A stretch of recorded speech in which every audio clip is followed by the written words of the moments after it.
It's been really exciting. You don't see houses get moved anymore. There was a time in Hingham when houses would get floated across the harbor in ferry boats. They would get carted back and forth on, carts being pulled by oxen and wagons. From my perspective, it was the first time I'd seen a house moved like this, and it used to be very common in the early part of the 1900s and late 1800s for that matter.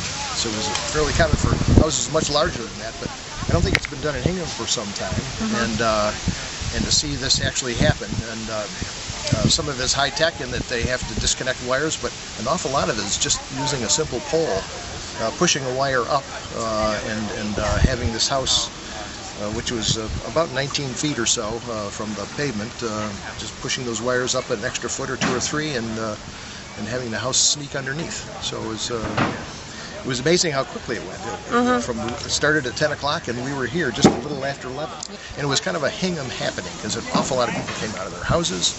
There was, kids and everyone taking pictures. It was kind of a unique experience, I think. It was a lot of fun.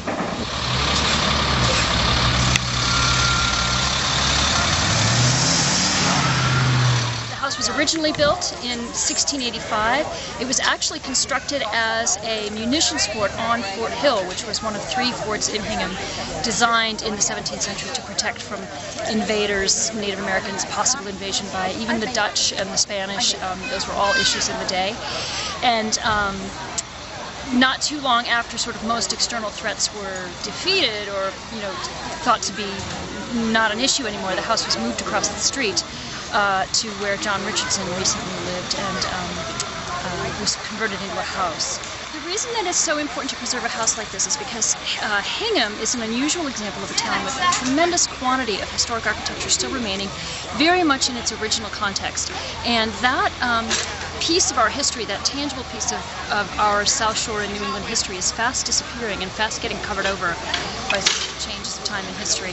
And for us to understand where we're at in terms of our history and our lives, I think it's always important to understand where we've been. It's important to preserve this building in particular because it is so historically significant. It was part of the original fort on Fort Hill Street in the 1600s.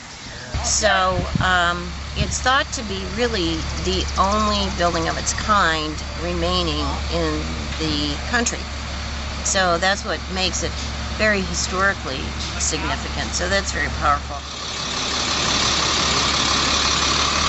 I can picture in the years to come, the decades to come, school children going through this this half cape, I guess it ultimately should be called. And once it's restored, once it's put back in the condition that it was originally in the late 17th century and early 18th century, and just understanding how the structure is built and how people lived and whatnot, that's just invaluable. We have a lot of 17th century homes in Hingham, but they're privately owned, and this will be one that can be enjoyed by the public. So it's going to be unique in that respect. I think this is just a great day for preservation. Not only just in Hingham, but for the cause in general throughout the United States. So that's what makes me happiest, I think.